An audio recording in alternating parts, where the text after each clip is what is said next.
जयप्रकाश अपनी पत्नी रेखा और बेटी सुमन के साथ रहता था। जयप्रकाश का गांव में बहुत सम्मान था। सब गांव वाले उसकी बात मानते थे। उसके सामने बोलने की किसी की हिम्मत नहीं होती थी। एक दिन रेखा अपनी बेटी सुमन से कहती है, बेटी, तू शादी क्यों नहीं करना चाहती है? तेरे पिताजी तेरे लिए कितना परेशान रहते हैं और एक तू है जो शादी करने के लिए तैयार ही नहीं है। आखिर क्या वजह है इसकी? माँ, अगर तुम इतना कह रही हो तो मैं शादी कर लूंगी, लेकिन मेरी एक शर्त है। मैं शादी उसी लड़के से करूंगी जो मेरी हर बात मानेगा।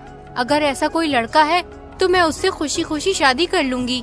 अब ऐसा लड़का मैं कहाँ से ढूंढ कर लाऊं तेरे लिए? मेरी बेटी, एक बात हमेशा ध्यान रखना, पत्नी को पति की हर बात माननी चाहिए। और एक तू है, उल्टा रिवाज चला रही है। कोई सुनेगा तो क्या कहेगा कि पत्नी पति पर हुक्म साधती है और पति चुपचाप उसकी बात मान लेता है।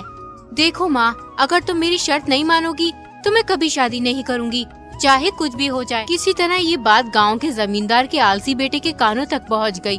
ये बात सुनकर उसे बड़ा आश्चर्य हुआ। उसने सोचा, ये कैसी अजीब शर्त है? मैं इस लड़की का घमंड चकनाचूर कर दूंगा। मैं भी आज कसम खाता हूँ, इसी लड़की से शादी करूंगा और कभी इसकी बात नहीं मानूंगा, चाहे जो भी हो जाए। अगले ही दिन कमलेश अपनी माता के पास गया और कहने लगा, माँ, मैं जयप्रकाश की बेटी सुमन से शादी करना चाहता हूँ। क्या हो गया है बेटा तुझे? क्यों मजाक करता है?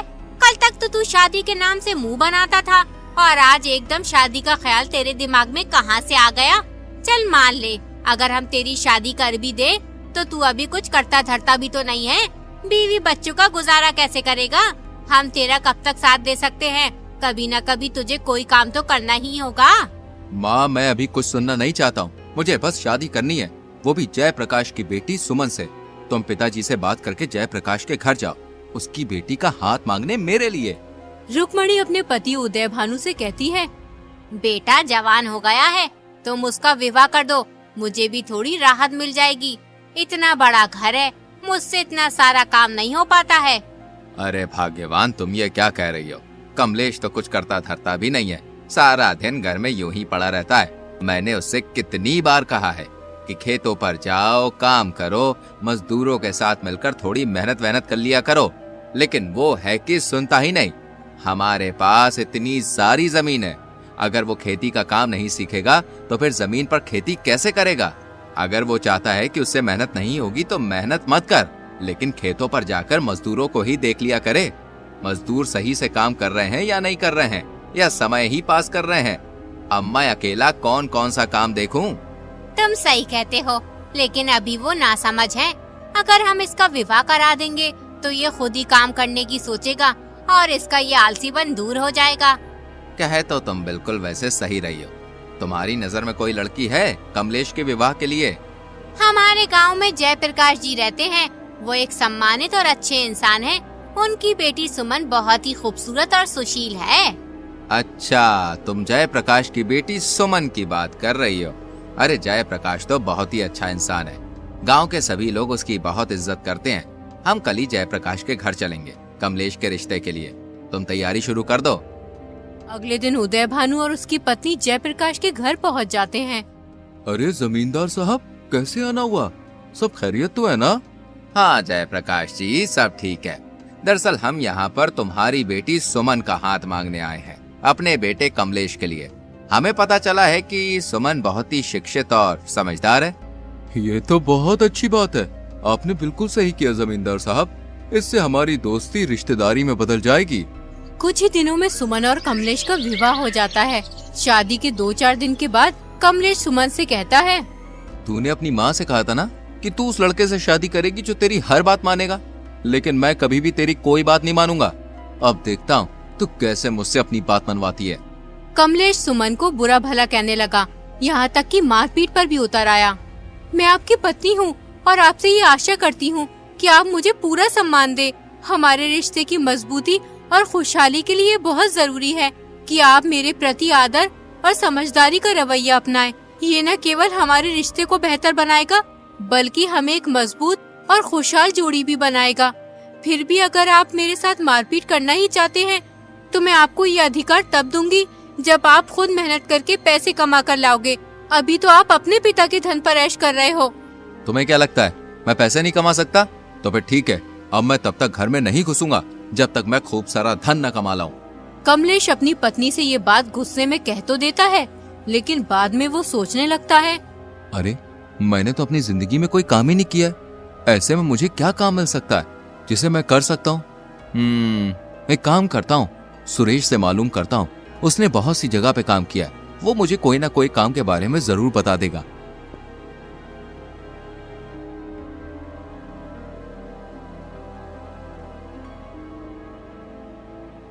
कमलेश सुरेश के घर पहुंच जाता है और सुरेश से कहता है, सुरेश, तुमने यार बहुत सी जगह पे काम किया है, मुझे भी कोई काम करना है। तुम्हारी नजर में कोई काम हो मेरे लिए तो मुझे बताओ। अरे कमलेश, कैसी बात कर रहा है यार? तू इतने बड़े जमींदार का बेटा है, तुझे क्या जरूरत है काम वाम करने की? अरे काम करने की जरूरत तो हम जैसे गरीब लोगों को है भाई। दरअसल सुरेश, मैंने किसी से शर्त लगाई है। उसका मानना है कि मैं खुद मेहनत से पैसे नहीं कमा सकता हूँ, इसलिए मैंने भी उससे कह दिया कि मैं तुझे पैसे कमा के दिखाऊंगा। देखो भाई, हम तो मेहनत मजदूरी का काम करते हैं और मेहनत मजदूरी तुमने कभी की नहीं है, इसलिए तुमसे हो नहीं पाएगा। तुम कोई और काम देख लो जिसमें मेहनत कम हो और पैसे ज्यादा मिल जाए। इतना कहकर रमेश चला जाता है। कमलेश को रमेश की बात पर बहुत गुस्सा आता है, लेकिन वो कर भी क्या सकता था, इसलिए चुप रहता है।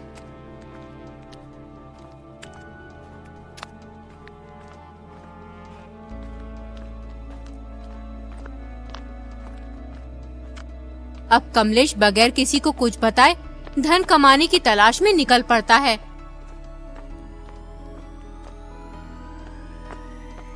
वो अपने गांव से करीब 20 किलोमीटर दूर एक अमीर सेठ के पास जाता है। उस सेठ का बहुत बड़ा चावलों का गोदाम होता है। सेठ जी, मैं पास वाले गांव नंदपुर से आया हूँ, आपके पास काम की तलाश में। अगर आप मुझे कोई काम दे देंगे तो आपकी बड़ी कृपा होगी। नंदपुर में मेरा बहुत ही अच्छा मित्र रहता है, उसका नाम उदय भानु जमींदार है। क्या तुम उसको जानते हो? जब कमलेश उदय भानु यानी अपने पिता का नाम सुनता है तो वो घबरा जाता है और सोचने लगता है, कहीं पिताजी को मालूम ना हो जाए कि मैं दूसरे के यहाँ मजदूरी करने आया हूँ। अब मैं क्या करूँ? अगर घर वापस गया तो सुमन से किया हुआ वादा कैसे पूरा होगा? अरे जो होगा देखा जाएगा। अगर पिताजी को मालूम भी हो गया तो मैं उन्हें सब सच सच बता दूंगा। अरे भाई, किस सोच में डूब गए उदय भानु का नाम सुनकर? नहीं सेठ जी, किसी सोच में डूबा नहीं हूँ। हाँ, मैं उदय भान जमींदार को जानता हूँ, बेचारे बहुत ही ईमानदार और नेकदिल इंसान है। अब तो तुम्हें काम देना ही पड़ेगा, तुम मेरे मित्र के गांव से जो आए हो। देखो भाई, अगर तुम मेहनत और लगन से काम करोगे तो अच्छा पैसा कमाओगे। सेठ जी कमलेश को काम पर रख लेते हैं। जब कमलेश के पास अच्छा खासा धन इकट्ठा हो जाता है तो वो अपने घर जाने की सोचने लगता है। फिर वो सेठ जी से कहता है, सेठ जी, मैं सोच रहा था कि एक बार गांव जाकर बीवी बच्चों से मिलाता हूँ। तुमने बिल्कुल सही सोचा कमलेश, बीवी बच्चों से मिलना भी जरूरी है। तुम कल अपने गांव निकल जाना और बीवी बच्चों से मिलकर जल्दी वापस आना। कमलेश इकट्ठा किए हुए सारे पैसे लेकर अपने गांव की ओर निकल जाता है। रास्ते में उसे दो ठग एक पेड़ के नीचे खाना खाते हुए मिलते हैं। वो कमलेश से कहते हैं, भाई, इतनी जल्दी में कहाँ जा रहे हो? आओ आओ, हमारे साथ खाना खाओ। कमलेश को बहुत तेज भूख लग रही होती है, इसलिए वो ठगों के कहने पर खाना खाने बैठ जाता है। फिर एक ठग कमलेश से बोलता है, लगता है आप शहर से धन कमा कर लाए हो। हम दोनों भी शहर जा रहे हैं धन कमाने की तलाश में। सुनो, तुम्हें पता है इस रास्ते पर बहुत सारे लुटेरे और ठग रहते हैं, तुम अपना धन सावधान होकर ले जाना। लेकिन मैंने तो सुना था कि ये रास्ता सुरक्षित है, इस रास्ते पर लुटेरे नहीं मिलते। अरे भाई, अब तो हर जगह लुटेरे और ठग मिल जाते हैं। अगर तुम अपने पैसे छुपा कर नहीं ले गए तो तुम्हारे लिए मुसीबत हो जाएगी। सुनो, हम भले और ईमानदार आदमी हैं, बिल्कुल तुम्हारी तरह। हम दोनों तुम्हारे धन की सुरक्षा कर सकते हैं अगर तुम चाहो तो। बाकी देखो भाई, आगे तुम्हारी मर्जी है। ये तुम क्या कह रहे हो? मुझे तो कुछ भी समझ में नहीं आ रहा। मैं तुम्हें अपना धन क्यों दूं? मैं तो सही से तुम्हें जानता भी नहीं हूँ। अरे भाई, इसमें नाराज होने की क्या बात है? तुम्हारा धन है, दो या मत दो। हम तो बस तुम्हें आगाह कर रहे थे ठगों से। कमलेश सोचता है, देखने में तो ये दोनों ईमानदार लगते हैं। अगर इन्हें मेरा धन लेना ही होता तो ये मुझसे जबरदस्ती छीन भी सकते थे, लेकिन इन्होंने ऐसा कुछ नहीं किया। मुझे इनकी बात मान लेनी चाहिए। देखो भैया, मैं तुम्हें अपना धन तो नहीं दे सकता। हाँ, एक काम कर सकता हूँ, अगर तुम मेरे साथ मेरे गांव तक चलोगे तो मैं तुम्हें थोड़े बहुत पैसे दे दूंगा। इस तरह मेरे धन की सुरक्षा भी हो जाएगी और तुम दोनों की कमाई भी हो जाएगी। ठीक है, हम कुछ देर बाद चलेंगे, तब तक थोड़ा आराम कर लेते हैं। तीनों पेड़ के नीचे बैठकर आराम करने लगते हैं। कुछ ही देर में कमलेश को नींद आ जाती है। दोनों ठग कमलेश का सारा धन चुरा कर ले जाते हैं। जब कमलेश की आँख खुलती है तो उसे वो दोनों ठग कहीं भी दिखाई नहीं देते। तो वो हड़बड़ाकर अपना धन देखता है तो उसे धन भी नहीं मिलता है। इसलिए कमलेश बहुत परेशान हो जाता है। धीरे धीरे रात होने लगती है। कमलेश को दूर उजाला दिखाई देता है। वहाँ एक बुढ़िया का घर था। कमलेश ने बुढ़िया से कहा, मैं शहर से धन कमा कर लाया था, रास्ते में मुझे 2 आदमियों ने ठग लिया। मैं बहुत थका हुआ हूँ, क्या आप मुझे अपने घर में ठहरने के लिए थोड़ी सी जगह दे सकती? बुढ़िया बहुत ही नेक दिल की औरत थी। उसकी कोई औलाद नहीं थी। उसने कमलेश को अपने घर में रुकने की आज्ञा दे दी। बुढ़िया एक छोटी सी चाय की दुकान चलाती थी, जिससे वो अपना गुजर बसर करती थी। कमलेश ने बुढ़िया की चाय की दुकान पर काम करना शुरू कर दिया। कुछ ही दिनों में बुढ़िया की चाय की दुकान काफी बड़ी हो गई। इससे खुश होकर उसने कमलेश को बहुत सारे पैसे दिए। बुढ़िया से पैसे लेकर कमलेश सोचने लगा, अब मेरे पास खूब पैसे हो गए और घर से निकले हुए भी बहुत दिन हो गए। अब मुझे घर चलना चाहिए। इस बार बहुत ही सावधानी से जाऊंगा और उसके बाद सुमन पर रौब दिखाऊंगा। कमलेश ने बुढ़िया से घर जाने की इजाजत मांगी और फिर अपने घर की ओर चल दिया। घर पहुंचकर कमलेश ने सारा धन जो कमाया था सुमन को दे दिया और फिर बोला, तुमने कहा था ना, जब मैं अपनी मेहनत से धन कमा के लाऊंगा तभी तुम्हारे साथ मारपीट कर सकता हूँ। अब पिटने के लिए तैयार हो जाओ। देखो, मैं तुम्हारे साथ मारपीट करना नहीं चाहता, लेकिन मुझे तुम्हारा घमंड तोड़ना है, इसलिए मुझे तुम्हारे साथ मारपीट करनी होगी। स्त्री को पीटना बहुत बड़ा पाप है। मैं तुम्हारी जीवन साथी हूँ। हम दोनों ने एक दूसरे के साथ जीवन बिताने की कसम खाई है। मैं तुम्हारा हर मुश्किल समय में साथ दूंगी। अगर फिर भी तुम मुझे पीटना ही चाहते हो तो घर के अंदर मारपीट करने का कोई फायदा नहीं है, क्योंकि किसी को पता भी नहीं चल पाएगा कि कमलेश ने अपनी पत्नी को पीटा है। गांव वालों को भी पता तो होना चाहिए कि तुम इतना सारा धन कमा कर लाए हो, इसलिए अपनी पत्नी को पीटना चाहते हो।